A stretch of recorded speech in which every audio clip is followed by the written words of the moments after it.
എല്ലാ പ്രിയപ്പെട്ടവർക്കും ക്രിസ്തുയേശുവിൻ്റെ നിസ്തുല നാമത്തിൽ സ്നേഹവന്ദനം. ഇന്നത്തെ നമ്മുടെ ധ്യാനത്തിനായി അപ്പോസ്തല പ്രവൃത്തികൾ 11-ാം അധ്യായം 19-20 വാക്യങ്ങൾ. അപ്പോസ്തല പ്രവൃത്തി 11-19-20. സ്തേഫാനോസ് നിമിത്തം ഉണ്ടായ ഉപദ്രവം ഹേതുവാൽ ചിതറിപ്പോയവർ യഹൂദന്മാരോടല്ലാതെ മറ്റാരോടും വചനം സംസാരിക്കാതെ ഫൊയ്നിക്യ, കുപ്രോസ്, അന്ത്യോക്യ എന്നീ പ്രദേശങ്ങളോളം സഞ്ചരിച്ചു. അവരിൽ ചിലർ കുപ്രോസ്കാരും കുറേനക്കാരും ആയിരുന്നു. അവർ അന്ത്യോക്യയിൽ എത്തിയ ശേഷം യവനന്മാരോടും കർത്താവായ യേശുവിനെക്കുറിച്ചുള്ള സുവിശേഷം അറിയിച്ചു. കർത്താവിൻ്റെ പരിശുദ്ധ നാമം വാഴ്ത്തപ്പെടുമാറാകട്ടെ. വിശുദ്ധ പൗലോസ് തൻ്റെ രൂപാന്തരം എങ്ങനെയായിരുന്നു എന്നതിനെക്കുറിച്ച് ലൂക്കോസ് നൽകുന്ന റിപ്പോർട്ടും പൗലോസിൻ്റെ സ്വന്തം സാക്ഷ്യവുമൊക്കെ അപ്പോസ്തല പ്രവൃത്തികളിൽ രേഖപ്പെടുത്തിയിട്ടുണ്ട്. അതിലേറ്റവും പ്രധാനപ്പെട്ട ഒരു വഴിത്തിരിവായിരുന്നു സ്തേഫാനോസിനെ കല്ലെറിഞ്ഞു കൊന്നത്. അവിടെ നിന്നാണ് ശൗലിനെ കർത്താവ് രൂപാന്തരത്തിലേക്ക് നയിക്കാനുള്ള മുഖാന്തരങ്ങൾ ഒരുക്കിയത്. അങ്ങനെ സ്തേഫാനോസ് നിമിത്തമുണ്ടായ ഉപദ്രവം ഹേതുവാൽ ചിതറിപ്പോയവർ സുവിശേഷം പങ്കുവയ്ക്കാൻ ഏറെ ശ്രദ്ധിച്ചു. എവിടെയെല്ലാം എത്തിയോ അവിടെയെല്ലാം സുവിശേഷം പങ്കുവച്ചു. അവരിൽ ചിലർ കുപ്രോസ്കാരും കുറേനക്കാരും ഒക്കെ ആയിരുന്നു എന്ന് കാണുന്നു. എന്നാൽ അന്ത്യോക്യയിൽ പോയ ആളുകൾ യവനന്മാരോടും കർത്താവായ യേശുവിനെക്കുറിച്ചുള്ള സുവിശേഷം അറിയിച്ചു. വലിയൊരു കൂട്ടം വിശ്വസിച്ച് കർത്താവിലേക്ക് തിരിഞ്ഞു. ജീവിതത്തിൽ സംഭവിക്കുന്നതെന്തും ദൈവഹിതപ്രകാരവും ദൈവിക പദ്ധതിയിലുമാണ്. സഭയെ ബാല്യദശയിൽ തന്നെ നശിപ്പിക്കാനുള്ള സംഘടിത യത്നമായിരുന്നു പീഡനം. അങ്ങനെ സഭ ചിതറിക്കപ്പെട്ടു. നമുക്കറിയാം, കർത്താവ് തൻ്റെ ശിഷ്യന്മാരോട് പറഞ്ഞത് അപ്പോസ്തല പ്രവൃത്തി 1:8, എന്നാൽ പരിശുദ്ധാത്മാവ് നിങ്ങളുടെ മേൽ വരുമ്പോൾ നിങ്ങൾ ശക്തി ലഭിച്ചിട്ട് യെരുശലേമിലും യഹൂദയിലും എല്ലായിടത്തും ശമര്യയിലും ഭൂമിയുടെ അറ്റത്തോളവും എൻ്റെ സാക്ഷികളാകും. ഇതൊരു മിഷൻ സ്ട്രാറ്റജിയായി തന്നെ ആദിമസഭയുടെ വളർച്ചയ്ക്ക് പരിശുദ്ധാത്മാവ് അങ്ങനെ തന്നെ ആശ്ചര്യമായി അപ്പോസ്തലന്മാരെ അല്ലെങ്കിൽ വിശ്വാസികളെ ഉപയോഗിച്ചു എന്നതിൻ്റെ തെളിവാണ് ഈ കാണുന്ന കാര്യങ്ങളെല്ലാം. സഭ ചിതറിക്കപ്പെട്ടു. The wind increases the fire. കാറ്റ് അഗ്നിയെ പെരുപ്പിച്ച് ജ്വലിപ്പിച്ചു എന്നൊരു ചൊല്ലുണ്ട്. The wind increases the fire. പരിശുദ്ധാത്മാവിൻ്റെ പ്രവർത്തനം ആളിക്കത്തി പ്രകാശിക്കാനേ പീഡനം ഉതകിയുള്ളൂ. ചിതറിപ്പോയവർ അന്ത്യോക്യയിലെത്തി വിജാതീയരോടും സുവിശേഷം പങ്കിട്ടു.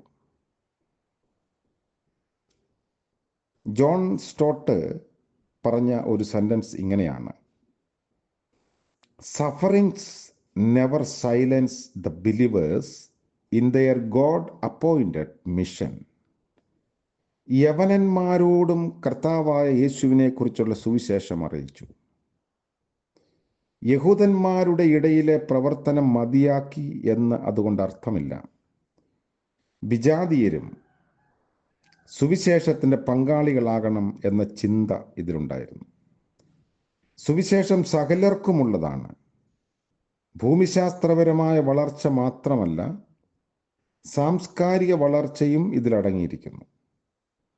എല്ലാ സംസ്കാരത്തിൽപ്പെട്ടവരും ഉൾപ്പെട്ട സഭ, അതാണ് പരിശുദ്ധാത്മാവ് നൽകിയ വിശാല ദർശനം. മഹാനായ അലക്സാണ്ടർ ചക്രവർത്തിയുടെ സേനാനായകന്മാരിൽ ഒരാളായ സെലൂക്യസ് നികേതർ പിതാവിൻ്റെ പേര് നിലനിർത്താൻ BC 300 സ്ഥാപിച്ചതാണ് അന്ത്യോക്യ. അന്നത്തെ റോമാ സാമ്രാജ്യത്തിലെ 3ാമത്തെ നഗരം റോം, അലക്സാണ്ട്രിയ ഇവയായിരുന്നു മറ്റ് 2 കിഴക്കിൻ്റെ രാജ്ഞി എന്നാണ് അറിയപ്പെട്ടിരുന്നത്. അസാൻമാർഗികതയ്ക്ക് കുപ്രസിദ്ധമായിരുന്നു. അവിടെയാണ് സുവിശേഷത്തിന് സ്വാധീനമുണ്ടായത്. രക്ഷപ്പെടില്ല എന്ന് പറഞ്ഞ് ആരെയും മറികടന്നു പോകാൻ ആവില്ല. അന്ത്യോക്യയിലെ വിശ്വാസ സമൂഹത്തിന് ചില സവിശേഷതകൾ ഉണ്ടായിരുന്നു. അതിലൊന്ന്, ആത്മായക്കാരാൽ സ്ഥാപിതമായതായിരുന്നു സഭ. ചിതറിപ്പോയവരിൽ ചിലർ അന്ത്യോക്യയിലെത്തി. അവർ യവനന്മാരോടും കർത്താവായ യേശുവിനെ കുറിച്ചുള്ള സുവിശേഷം അറിയിച്ചു. ആരുടെയും പേര് എടുത്തു പറഞ്ഞിട്ടില്ല. കർത്താവിൻ്റെ കൈ അവരോട് കൂടെ ഉണ്ടായിരുന്നു. കർത്താവിൻ്റെ കൈക്കീഴിൽ പ്രവർത്തിച്ചവർ എന്ന് മാത്രമേ അവരെക്കുറിച്ച് അറിയൂ. അതുമതി, വലിയൊരു കൂട്ടം വിശ്വാസികളും കർത്താവിലേക്ക് തിരിഞ്ഞു. റിപ്പോർട്ടുകൾ രേഖപ്പെടുത്തുമ്പോൾ ചില പേരുകൾ വിട്ടുപോകുന്നത് ഭിന്നതയ്ക്ക് കാരണമാകുന്നുണ്ട്. എന്നാൽ അന്ത്യോക്യയിലെ മുൻനിരക്കാർ ഇന്നും അജ്ഞാതരാണ്.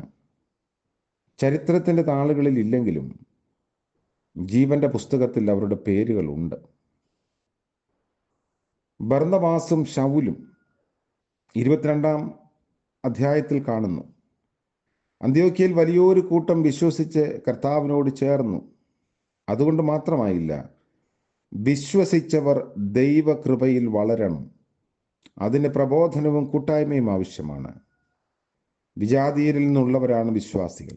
അവരെ മനസ്സിലാക്കി കൈത്താങ്ങൽ നൽകുവാൻ തക്ക ആളുകളാണ് അതിനാവശ്യം.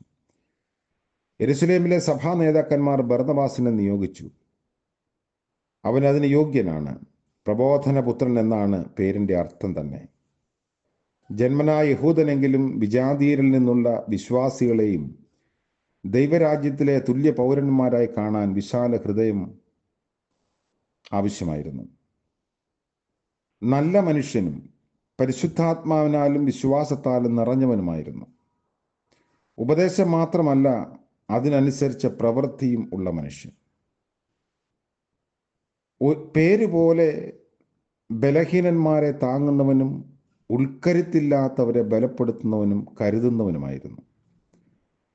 മുൻപ് പ്രസ്താവിച്ചിട്ടുള്ളതുപോലെ യെരുശലേമിലെ സഭ ശൗലിനെ സ്വീകരിപ്പാൻ വൈമനസ്യം കാട്ടിയപ്പോൾ കൈത്താങ്ങൽ നൽകിയത് ബർന്നബാസായിരുന്നു.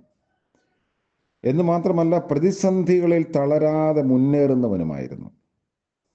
ഔദ്യോഗികമായി അപ്പോസ്തലൻ അല്ലെങ്കിലും ആദർശമുള്ളവനായിരുന്നു. അവനെയാണ് സഭ അന്ത്യോക്യയിലേക്ക് നിയോഗിച്ചത്. തുടർന്ന് ശൗലിനെ കൂട്ടുപിടിച്ചുള്ള പ്രവൃത്തികൾ അവിടെ മുന്നേറുന്നുണ്ട്. അതുകൊണ്ട് സഭയുടെ പീഡനം സഭയുടെ വളർച്ചയ്ക്ക് ദൈവം തമ്പുരാൻ ഉപയോഗിച്ചു. നമ്മൾ ജീവിക്കുന്ന കാലഘട്ടത്തിൽ വ്യത്യസ്തമായ പീഡനങ്ങൾ സഭയ്ക്കുള്ളിലും പുറത്തുമൊക്കെ ഉണ്ട്. ഇത് സഭയുടെ വളർച്ചയ്ക്കും സുവിശേഷത്തിൻ്റെ പ്രചരണത്തിനുമൊക്കെ കാരണമായി തീർന്നാൽ ഇന്നും അത്ഭുതങ്ങൾ നടക്കും. ദൈവം നമ്മളെ അനുഗ്രഹിക്കട്ടെ. അതിൻ്റെ ചാലകങ്ങളായി തീരാൻ ചെറിയൊരംശമെങ്കിലും നമ്മയും ഉപയോഗിക്കണമെന്ന് പ്രാർത്ഥിക്കാം.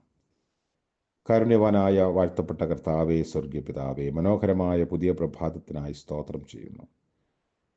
ഞങ്ങൾക്ക് രാത്രിയിൽ ലഭിച്ച നിദ്രയ്ക്കായി വിശ്രമത്തിനായി അങ്ങയെ മഹത്വപ്പെടുത്തുന്നു. ഇന്നത്തെ പകൽക്കാല ജീവിതത്തിൽ അങ്ങയുടെ സാക്ഷികളായിരിക്കാൻ സഹായിക്കണമേ. ഞങ്ങളെ ഉപയോഗിക്കണമേ, ബലപ്പെടുത്തണമേ. സകല ആവശ്യങ്ങളും ദൈവം മുൻപാകെ സമർപ്പിക്കുന്നു.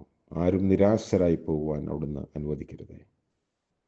ഇന്ന് ജന്മദിനം ആഘോഷിക്കുന്ന പ്രിയപ്പെട്ടവരെയും വിവാഹ വാർഷികം ആഘോഷിക്കുന്നവരെയും ഓർത്ത് പ്രാർത്ഥിക്കുന്നു. അനുഗ്രഹത്തിൻ്റെയും നന്മയുടെയും നല്ല അനുഭവങ്ങളിലൂടെ അവിടുന്ന് വഴി നടത്തണമേ.